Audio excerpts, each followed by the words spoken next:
एक वर्ड आता है यहाँ पर फैक्टोरियल। तो पहले फैक्टोरियल के बारे में पढ़ेंगे। What is the meaning of factorial, इसका सिंबल क्या होता है। फैक्टोरियल को हम ऐसे डिनोट करते हैं, ठीक है ना। हिंदी में आपने देखा होगा विस्मय आदि बोधक वाला चिन्ह होता है ये, लेकिन इसमें यहाँ पर ये फैक्टोरियल के लिए शो करते हैं हम, ठीक है। तो यहाँ पर आपको जब भी फैक्टोरियल यूज करना होगा तो आप इस तरीके से ही करेंगे।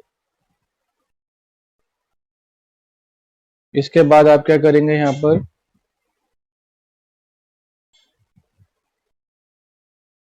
हम एक्सरसाइज पहले 7.2 को कर रहे हैं। हम पहले एक्सरसाइज कौन सी कर रहे हैं, 7.2, बिकॉज हर बार क्या होगा, फैक्टोरियल बार बार आएगा। तो एक बार फैक्टोरियल को कैसे रीड करना है, कैसे काउंट करना है, ये सीख लेते हैं। फिर हमारी वर्ड प्रॉब्लम्स जो होंगी उसके ऊपर फोकस करेंगे, ठीक है। तो फैक्टोरियल का मतलब होता है कि एक ऐसी, ऐसे हम एन फैक्टोरियल की बात करें तो एन फैक्टोरियल का मीनिंग क्या होता है कि हम ऐसी मल्टीप्लीकेशन होती है जिसमें हर बार क्या होता है, एक नंबर कम होता जाता है। इस तरीके से जब हम 3 और 2 और हमेशा लास्ट नंबर क्या होगा मल्टीप्लाई का, आपका 1 होगा। तो जैसे मान लो आपके पास, आपको बोला जाए भाई 5 फैक्टोरियल की वैल्यू बताओ, तो 5 फैक्टोरियल कितना होगा आपका, 5, फिर एक कम करेंगे इसमें 4, फिर एक कम करेंगे 3, फिर एक कम करेंगे 2, और फिर 1 तक हमेशा रुकना है मल्टीप्लाई। कहां तक रुकना है, हमेशा 1 तक रुक जाना है। तो ये बेसिकली हमारा क्या होता है, फैक्टोरियल होता है। जैसे आप मान लो 3 फैक्टोरियल करो, तो 3 फैक्टोरियल में क्या करोगे, आप पहले 3 लिखोगे, फिर 3 में एक वैल्यू कम करोगे 2 लिखोगे, फिर 2 में एक वैल्यू कम करोगे तो 1 लिखोगे। तो इस तरीके से आपका 3 फैक्टोरियल आ जाएगा। या आप ऐसे भी लिख सकते हो कि भाई अगर आपको मान लो 7 फैक्टोरियल लिखना है तो उसको ऐसे भी लिख सकते हो, 7 इंटू 6 फैक्टोरियल, ठीक है। इस तरीके से भी आप लिख सकते हो, ठीक है। तो फिर 6 फैक्टोरियल को आप नीचे रिड्यूस करते रहना, 6 इंटू 5 फैक्टोरियल भी लिख सकते हो फिर, या फिर इसको ऐसे भी लिख सकते हो, 7 इंटू 6 इंटू 5 फैक्टोरियल। या फिर इसको दोबारा से आप कैसे लिख सकते हो, 7 इंटू 6 इंटू 5 इंटू 4 फैक्टोरियल। तो जहां भी 4 फैक्टोरियल है, इसका मीनिंग क्या है, 4 फैक्टर यानी कि फैक्टोरियल का मीनिंग यह है कि उसके बाद जो उसमें एक नंबर हम कम करते जाएंगे और मल्टीप्लाई करते जाएंगे, और कब तक करेंगे, जब तक हमारा 1 आ जाए। कब तक करेंगे, जब तक हमारा 1 ना आ जाए। इसलिए फॉर्मूला क्या होता है एन फैक्टोरियल का, एन फैक्टोरियल का जो फॉर्मूला होता है वो होता है हमारा n into n minus 1 into n minus 2 into 3 into 2 into 1। Clear हुआ सबको,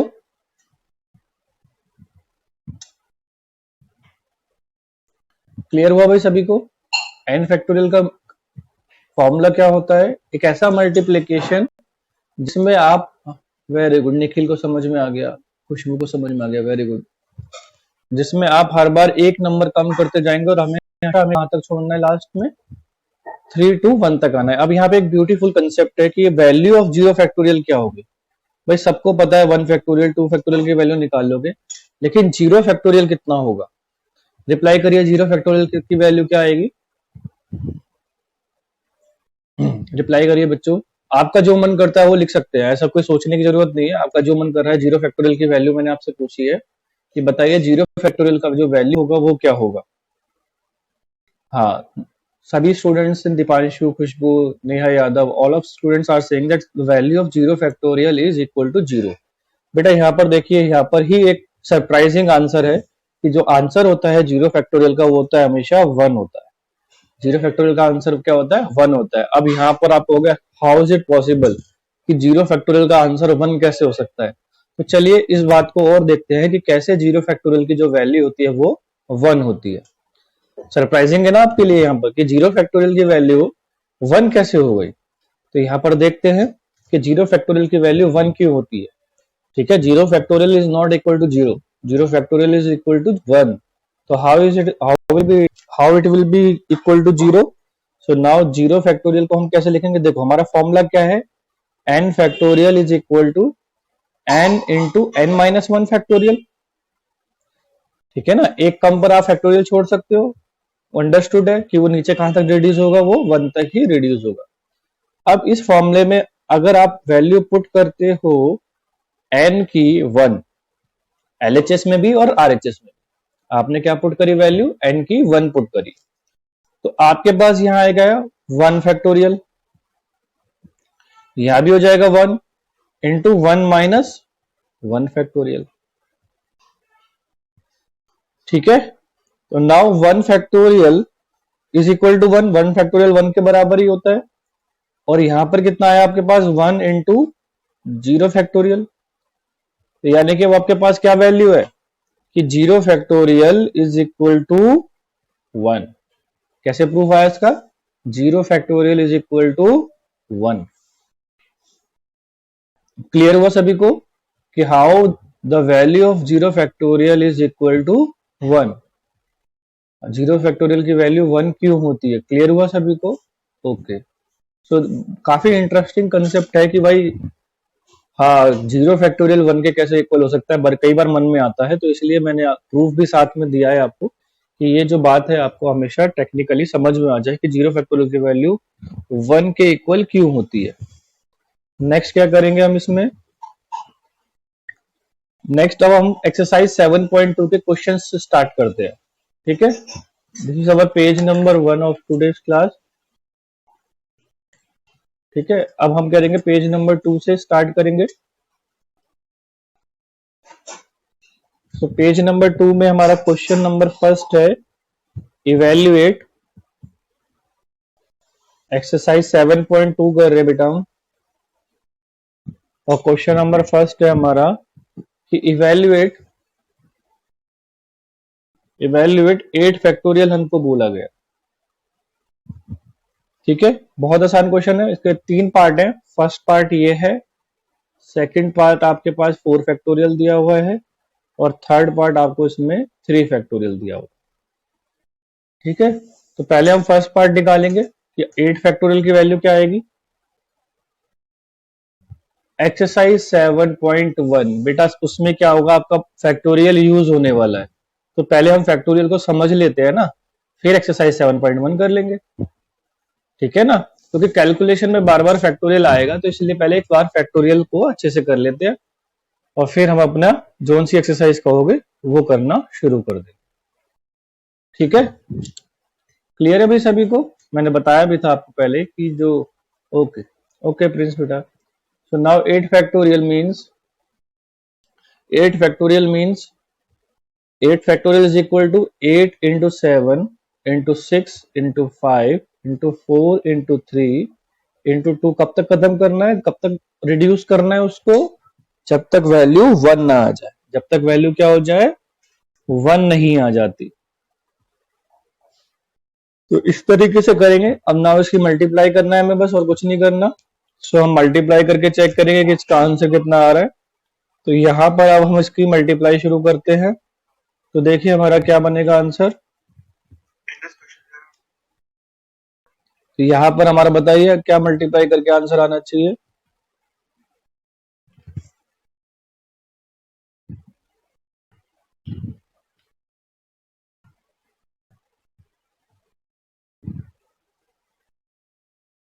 एट इंटू 7 56 हो जाएगा, यहाँ पर 6 5 से 30 हो जाएगा, एंड 4 इंटू 3 इंटू 2 ये आपका 24 बन जाएगा।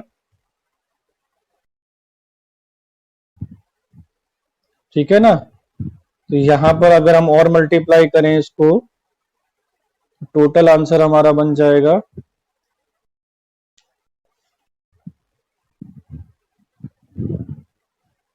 40, वेरी गुड, 40320, 40320 बनेगा। कितना बनेगा? 40320। कितना बन जाएगा हमारा? 40320। ठीक है, तो सिमिलरली हम 4 फैक्टोरियल और 3 फैक्टोरियल की भी वैल्यू फाइंड कर लेंगे इसी तरीके से। ठीक है, 4 फैक्टोरियल और 3 फैक्टोरियल की भी वैल्यू आ जाएगी हमारे पास। चलिए, ये दोनों पार्ट आप कर लेंगे, वेरी गुड। इसके बाद हम नेक्स्ट आते हैं। उसने पूछा है हमसे, क्वेश्चन में हमसे पूछा गया है कि क्वेश्चन में पूछा है, सेकंड क्वेश्चन में, is 3 factorial plus 4 factorial is equal to 7 factorial. तो ये क्वेश्चन हमसे पूछा गया है कि 3 फैक्टोरियल प्लस 4 फैक्टोरियल क्या 7 फैक्टोरियल के बराबर होता है। तो हम क्या करेंगे इसमें, पहले लेफ्ट हैंड साइड को सॉल्व करेंगे। लेफ्ट हैंड साइड कितना है हमारा 3 फैक्टोरियल प्लस 4 फैक्टोरियल, तो हम इसकी वैल्यू फाइंड करेंगे। 3 फैक्टोरियल कितना होगा 3 इंटू 2 इंटू 1 एंड 4 फैक्टोरियल कितना होगा हमारा 4 इंटू 3 इंटू 2 इंटू 1। तो यहाँ पर हमारा हो जाएगा यहाँ 6 और यहाँ आ जाएगा हमारा 24। तो वैल्यू कितनी आई हमारे पास 30 आई। कितनी वैल्यू आई हमारे पास 30 आई। ये तो आपका लेफ्ट हैंड साइड आया। इसके बाद आप क्या करोगे, राइट हैंड साइड को सॉल्व करोगे। राइट हैंड साइड कितना है आपका 7 फैक्टोरियल है। कितना है आपके पास 7 फैक्टोरियल। 7 फैक्टोरियल कैसे लिखोगे 7 into 6 into 5 into 4 into 3 into 2 into 1 लिखोगे। तो यहाँ देखिए कितना आएगा आपके पास 7 इंटू 6 इंटू 5 इंटू 4। तो इसमें आप एक बेसिकली एक अच्छा सा काम क्या कर सकते हैं कि सबसे पहले आप 5 की मल्टीप्लाई कराएं। 5 की मल्टीप्लाई 6 से कर दो 30, 30 की मल्टीप्लाई 4 से कर दो 120 और 120 की 3 से करोगे तो 360, 360 की 2 से करो तो 720। तो यहाँ 720 हो गया, इनटू में 7 हो गया। अब बहुत आसान है इसको मल्टीप्लाई करना। 0, 14 एंड 5040 आपका आंसर आएगा। कितना आंसर आएगा आपका 5040। तो यहाँ पर हमारा LHS is not equal to RHS। तो यानी कि 3 फैक्टोरियल प्लस 4 फैक्टोरियल क्या होता है हमारा 7 फैक्टोरियल के इक्वल नहीं होता है। समझ में आया सभी को? ठीक है, नाउ नेक्स्ट क्वेश्चन करते हैं। पेज नंबर 3 पे मूव करते हैं अपना। पेज नंबर 3 पर मूव करते हैं। बेसिकली इस क्वेश्चन में यही सिखाना चाह रहे थे कि सब हम फैक्टरिंग करते हैं तो वो बराबर टोटल वाले के दोनों के सम के बराबर नहीं आएगा, दोनों की वैल्यू अलग अलग आएगी। तो यहाँ कंप्यूट करना है हमें एक्चुअली कि 8 factorial upon 6 factorial into 2 factorial बताओ। ठीक है ना, ये हमें बताना है कि 8 factorial upon 6 factorial into 2 factorial हमको बताना है। तो क्या करेंगे हम यहाँ पर 8 फैक्टोरियल को रिड्यूस करेंगे कहां तक 6 फैक्टोरियल तक। कैसे करते हैं सॉल्व, देखो 8 इंटू 7 इंटू 6 फैक्टोरियल अपॉन में 6 फैक्टोरियल इंटू 2 फैक्टोरियल। तो 6 फैक्टोरियल कैंसिल हो गया ना। 2 फैक्टोरियल की वैल्यू क्या होगी, देखो इसको भी करते हैं 8 इंटू 7, 2 फैक्टोरियल हो जाएगा आपका 2 इंटू 1। तो 2 ने 8 को कट करेगा 4 आएगा, आंसर आ जाएगा आपका 28। ठीक है, क्लियर है सभी को ये क्वेश्चन। नेक्स्ट पार्ट वो पूछता है क्वेश्चन में अपनी एक्सरसाइज में कि क्वेश्चन है आपका नेक्स्ट कि if 1/6 factorial plus 1/7 factorial is equal to x by 8 factorial then find x। तब हमें क्या फाइंड करना है, x फाइंड करना है। ठीक है, तो अब हम क्या करेंगे इसमें, पहले लेफ्ट हैंड साइड को सॉल्व करेंगे और फिर राइट हैंड साइड को सॉल्व करेंगे। तो कैसे करेंगे, देखो यहाँ पर 6 फैक्टोरियल, यहाँ 7 फैक्टोरियल, यहाँ x बाई 8 फैक्टोरियल है। तो देखो क्या इसको एक साथ साथ लेते हुए चलते हैं। यहाँ एलसीएम कितना आ जाएगा भाई 6 फैक्टोरियल इंटू 7 फैक्टोरियल एलसीएम बन जाएगा इसका। और यहाँ पर 7 फैक्टोरियल प्लस 6 फैक्टोरियल ऊपर आ जाएगा न्यूमरेटर में और यहाँ रह जाएगा आपका x 8 फैक्टोरियल। 8 फैक्टोरियल को हम कैसे लिख सकते हैं 8 इंटू 7 फैक्टोरियल। ठीक है, 8 फैक्टोरियल को हमने कैसे लिख लिया 8 इंटू 7 फैक्टोरियल। अब यहाँ 7 फैक्टोरियल और 7 फैक्टोरियल कैंसिल आउट हो सकता है। ठीक है, तो हमने उसको क्या कर लिया कैंसिल आउट कर लिया। तो अब हमें बताना है कि 7 फैक्टोरियल प्लस 6 फैक्टोरियल कितना होता है। अभी पीछे ही हमने 7 फैक्टोरियल की वैल्यू निकाली थी जो आई थी 50। पिछले पार्ट में क्वेश्चन में हमने 7 फैक्टोरियल की वैल्यू निकाली थी जो आई थी 5040। तो उसको लिख लेते हैं, हमें पास पहले ही वैल्यू आ चुकी है। और 6 फैक्टोरियल की वैल्यू आई थी 720 और यहाँ पर आपके पास कितना है 6 फैक्टोरियल यानी कि 6 into 5 into 4 into 3 into 2 into 1 ये आपके पास वैल्यू है। यहाँ है आपके पास x बाई 8। तो 4 और 2 तो यहाँ से कैंसिल हो जाएगा 8 से। ठीक है, तो अब कितना बचा यहाँ पर देखो इन दोनों को ऐड करो तो 0 6 7 5 अपॉन 6 3 और 5 ये बच्चा आपके पास नीचे डिनोमिनेटर में। तो 6 5 जा तो 30 हो जाएगा। ठीक है, नाउ आप इसको सॉल्व कर सकते हो इजीली। सिंपल एक छोटा सा क्लास का क्वेश्चन आ गया आपके पास, थर्ड या फोर्थ का क्लास का क्वेश्चन आ गया आपके पास। सिंपली इसको कैलकुलेट करना है। तो यहाँ 6 5 जा 30 कर लो, 3 को साइड में रहने दो अभी फिलहाल, 0 से 0 कैंसिल कर दो। एंड यहाँ अब आपके पास आ गया 5 7 6 अपॉन 9। ठीक है ना, 9 से इसको डिवाइड कर दो, 9 9 6 54, तो रिमाइंडर विल बी 3 36। तो एक्स की वैल्यू आपके पास क्या आ जाएगी, 64 आ जाएगी। एक्स की वैल्यू क्या बन जाएगी आपके पास। तो इस तरीके से हमें क्वेश्चन दिए गए हैं एक्सरसाइज 7.2 में। ठीक है, आई होप सो आपको समझ में आ रहा होगा।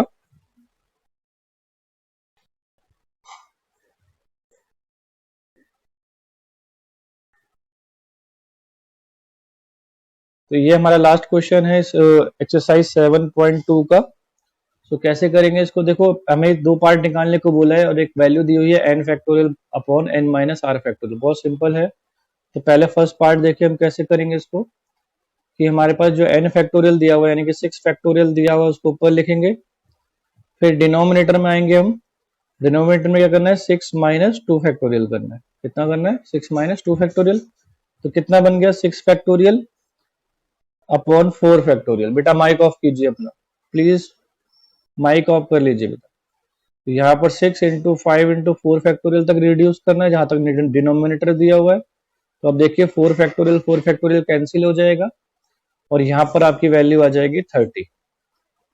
ठीक है, इस तरीके से आपको कैलकुलेट करना है। अच्छा चलो फिर अब मुझे नेक्स्ट का आंसर मैसेज करिए। नेक्स्ट पार्ट का मुझे आंसर मैसेज करिए।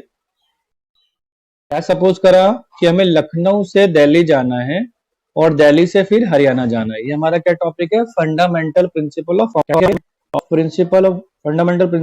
काउंटिंग।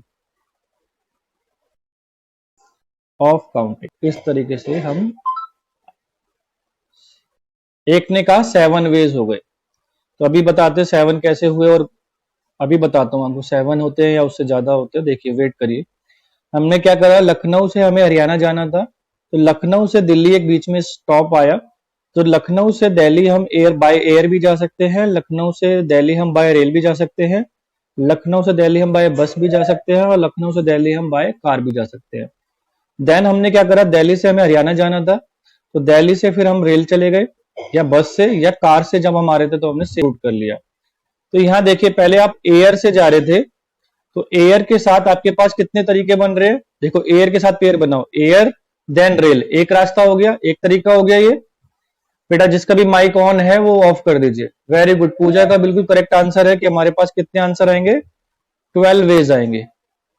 ये माइक जिसने भी ऑन कर रखा है प्लीज ऑफ कर दीजिए।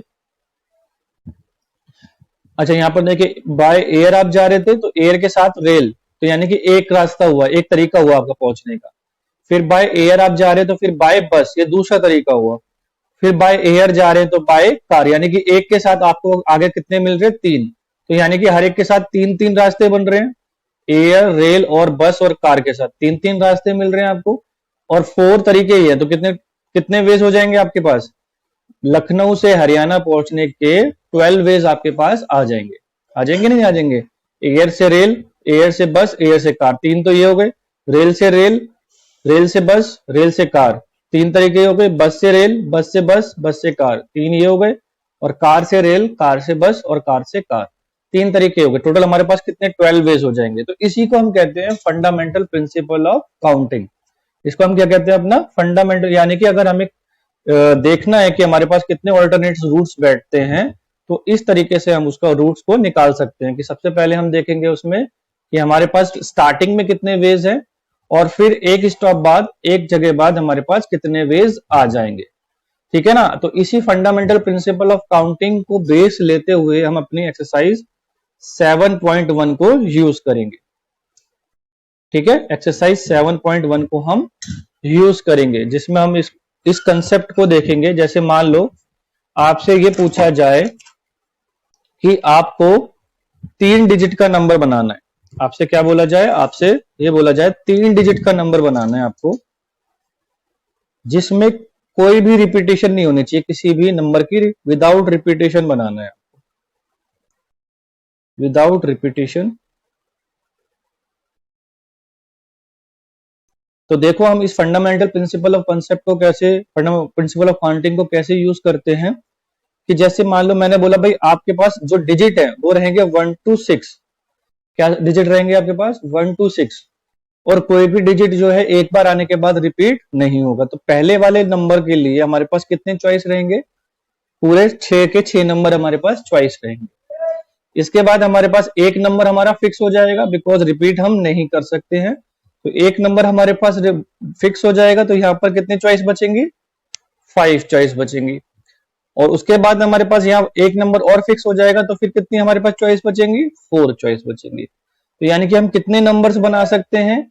6 डिजिट के नंबर से, 6 डिजिट से 3 डिजिट का नंबर हम कितने 3 डिजिट के नंबर बना सकते हैं? तो इनकी मल्टीप्लाई करिए, 6 इंटू 5 इंटू 30, 30 इंटू 4 इंटू 120। तो कितने वेज आ गए हमारे पास? 120 वेज से हम क्या बना सकते हैं? 120 नंबर्स बना सकते हैं। कितने? 6 डिजिट से, 1 to 6 डिजिट से, जो हमें 3 डिजिट का नंबर बनाना है। क्लियर हुआ सभी को ये फंडामेंटल प्रिंसिपल ऑफ काउंटिंग किस तरह वर्क करता है?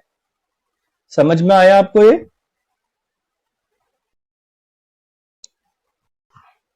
वेरी गुड, वेरी, खुशबू को, निकुल को, सबको समझ में आया है।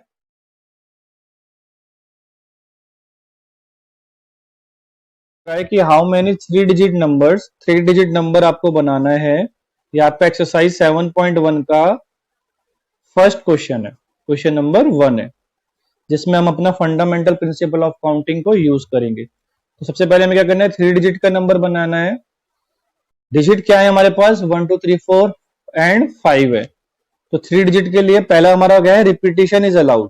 पहला क्या है? रिपीटिशन इज अलाउड, यानी कि नंबर जो है वो बार बार आ सकता है। एक बार रखने के बाद नंबर वो डिजिट जो है, तो यहाँ पे 3 बॉक्स बना लेते हैं। तो यहाँ पर हम पहले वाले बॉक्स में पूरे 5 के 5 डिजिट में से कोई सा भी नंबर डाल सकते हैं। हमारे पास 5 चॉइसेस है। अगले वाले के लिए भी हमारे पास कितनी है चॉइस? 5 ही रहेंगी। और नेक्स्ट वाले के लिए भी हमारे पास कितनी चॉइस रहेंगी? 5 चॉइस रहेंगी।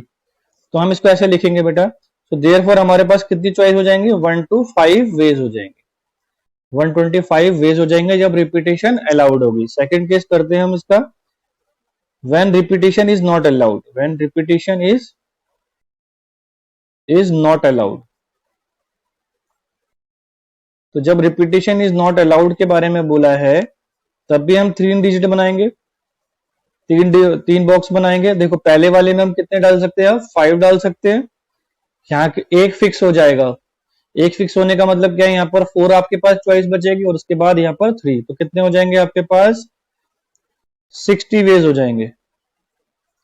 यहाँ पे आपके पास कितने वेज हो जाएंगे? 60 वेज हो जाएंगे। तो इस तरीके से आपको फंडामेंटल प्रिंसिपल ऑफ काउंटिंग को इन क्वेश्चंस में यूज करना है। समझ में आया आपको?